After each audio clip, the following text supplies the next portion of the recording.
السلام عليكم ورحمة الله وبركاته. صالح بن أحمد الشامي أبو تحسين شيخ سوري من مدينة دمشق من دوما، له من العمر 88 عاما، يسكن في السعودية في مدينة الرياض. اعتقل لأسباب مجهولة الله أعلم بها، ونسأل الله سبحانه وتعالى أن يفرج عنه. الشيخ صالح كرس كثيرا من حياته في خدمة سنة النبي عليه الصلاة والسلام، وعنده مشروع تقريب سنة النبي عليه الصلاة والسلام للعامة، يقرب ويسهل وصول حديث النبي عليه الصلاة والسلام للناس، وصنف في هذا المجال من الكتب ما نفع الأمة نفعا عظيما.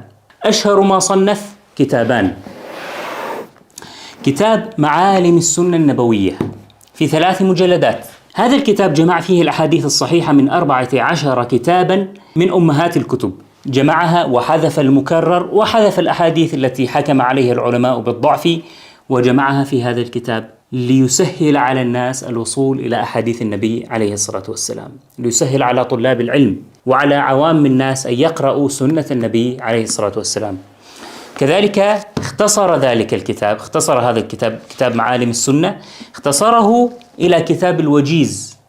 كتاب الوجيز فيه 1300 حديث كلها صحيحة وفي أصول العلم، لكي طالب العلم المبتدئ يطلع على هذا الكتاب ويقرأ هذا الكتاب. وبحمد الله قد شرحت هذا الكتاب وشرحت هذا الكتاب، وأنوي بإذن الله إعادة شرحها، حتى إني وعدت الإخوة بالبدء بكتاب الوجيز الأسبوع القادم. سبحان الله، وسمعنا خبر الشيخ.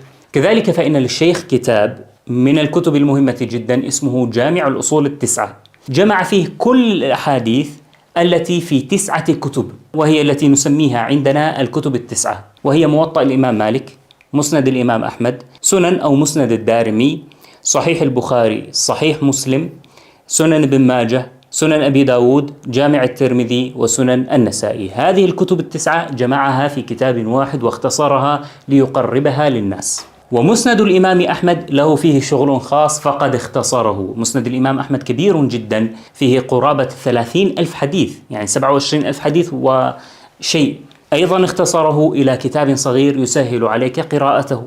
وله كتاب يجمع فيه صحيح البخاري وصحيح مسلم مع حذف الأسانيد وحذف الحديث المكرر وما شابه ذلك، جمعها ليقربها للناس، خدمة لحديث النبي صلى الله عليه وسلم.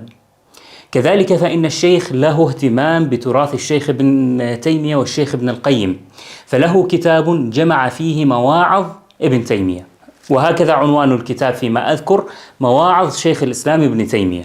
وكذلك فإنه خدم ابن القيم رحمة الله على الجميع بكتاب جمع فيه ما أثر عن ابن القيم في التفسير، فكأنه تفسير ابن القيم، وله جهود في تحقيقات واختصارات لكتب أخرى. أسأل الله سبحانه وتعالى أن يبارك في عمره وأن يختم له على التوحيد والسنة، وأن ينجه من كيد الظالمين.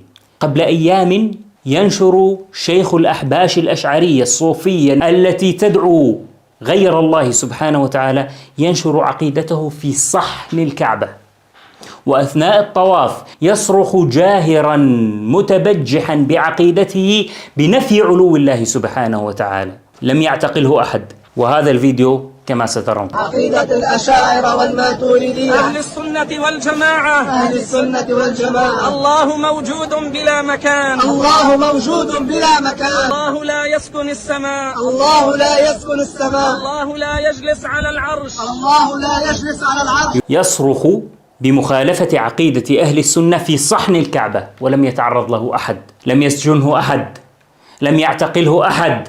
وهو نشر حتى هذا المقطع حتى لا يقال إنه لم يسمع به أحد، نشره على صفحته وعلى اليوتيوب، وهو يجاهر بنفي علو الله سبحانه وتعالى على خلقه. لو أنه انتقص من أحد خلق الله سبحانه وتعالى، خلق معينين، لاعتقل ولا أدب ولا ربوا به غيره، ولكن لما نفى علو الله سبحانه وتعالى لم يتعرض له أحد. وفوق ذلك حتى قبل أيام لا تزال جديدة، يأتي رافضي ليس رافضيا فحسب، بل هو حتى عند الروافض عنده زندقات هم يكفرونه ويزندقونه، يأتي ويستقبل في مكة ولا يتعرض له أحد، ثم يعتقل مشايخ لا نعرف عنهم سوءا ولا نعرف لماذا يعتقلون. يعني هل من العقل أن يجعل الإنسان نفسه محطا لسخط الله سبحانه وتعالى، أن يفعل أفاعيل تجعل المؤمنين يكرهونه ويكرهون أفاعيله.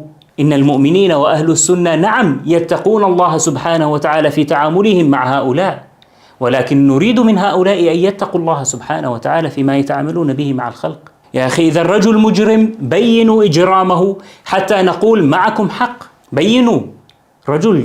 رجل تسعيني خادم لسنة النبي صلى الله عليه وسلم، الرجل حتى حالته الصحية ليست بجيدة، أنا كلمته يمكن قبل 2.5 سنين، ما كان نشطا أن يجلس ويتكلم وكذا. فماذا يراد منه؟ ماذا يراد من مثل هذا الشيخ؟ هل هناك مبررات شرعية لهذا؟ هذا سؤال مطروح ومفتوح. الناس حتى لو لم ينطقوا فإن قلوبهم تتساءل، لماذا هذا الذي يحدث؟ والله لو كان في بعض بلاد الكفر التي فيها احترام لحقوق البشر لما تجرؤوا على إهانته بمثل هذه الطريقة في مثل هذا العمر. نسأل الله العافية. أهل الباطل يعيثون فسادا ولا موقف لهم. اللهم لا تهلكنا بما يفعل المبطلون. اللهم سلم هذه البلاد ممن يفسد فيها من أهلها ومن غير أهلها.